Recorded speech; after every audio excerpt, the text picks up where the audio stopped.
কি ঘটনা? আমার দয়ার নবী মায়ের নবী আল আমিন জানাকে বলা হতো। কেন? শুধু মানুষের নবী, তোমার নবী, আমার নবী দুনিয়া ছিলেন না।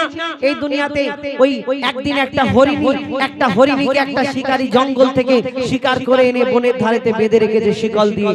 আর আমার নবীকে দেখে সেই বনের হরিণী বললি, ইয়া রাসূলুল্লাহ, ইয়া হাবিবাল্লাহ, শুনেছি আপনি দয়ার নবী মায়ের নবী, আমার বাচ্চারা দুধ পান করবে, এই সময় বড় ক্ষুধার্ত, আপনি আমাকে যদি ছেড়ে দেন আমি দুধ পান করি আবার ফিরে আসবো, কথা দিচ্ছি ইয়া রাসূলুল্লাহ। আমার দয়ার নবী সেই হরিণীকে ছেড়ে দিল। ছাড়ার পরে সেই শিকারী এসে হাজির হয়ে গেল, আমার নবীজিকে ধরে ফেললো। কি ঘটনা ঘটেছিল কবি ছন্দের মাধ্যমে অতি মূল্যবান কথা লিখছে, দেখো। আল আমিন নবী আমার মুক্তি দাতা সবার। আল আমিন নবী আমার মুক্তি দাতা সবার। খোদা যারে বন্ধু করে দিল যে উপহার। আল আমিন নবী আমার মুক্তি দাতা সবার। পথের ধারে বাধা ছিল অবলা এক বনের হরিণ।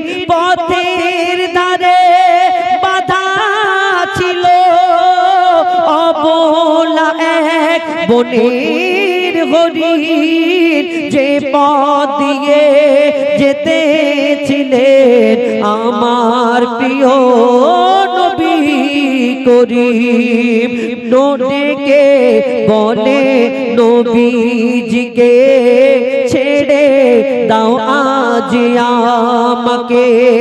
কচি কচি বাচ্চা আমার প্যাসে যে আছে বেকরার। আল আমিন নবী আমার।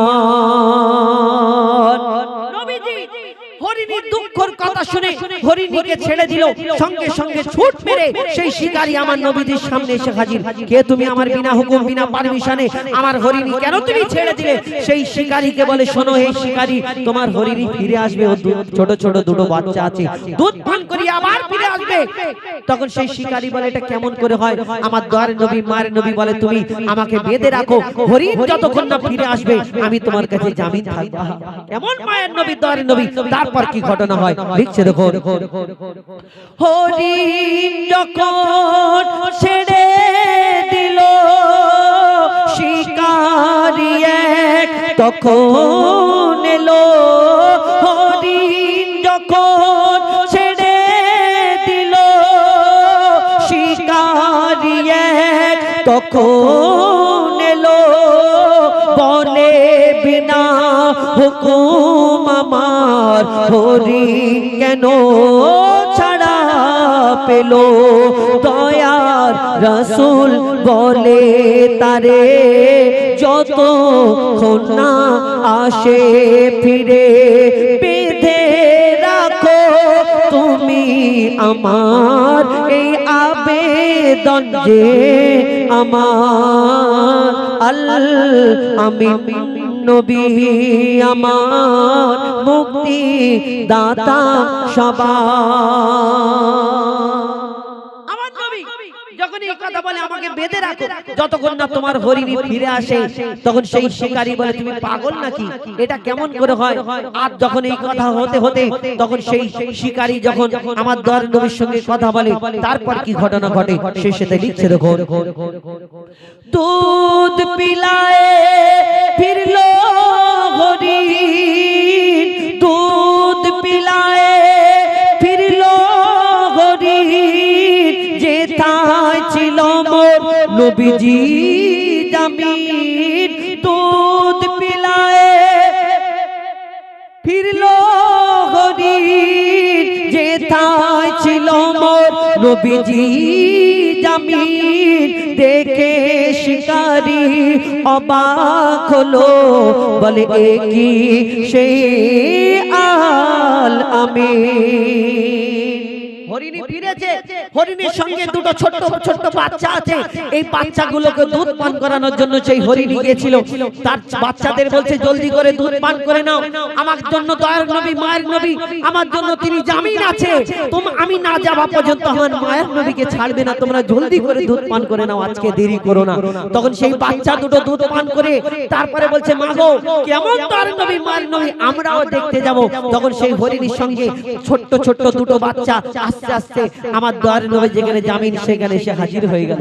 তারপর কি হয় লিখছে দেখো, দুধ পিলায়ে ফিরলো হরিণ, যেথায় ছিল মোর নবীজি জামিন, দেখে শিকারি অবাক হলো, বলে একি সেই আল আমিন, অবলা হরিণ কথা বলে, তুমি যে শেষ নবী হলে।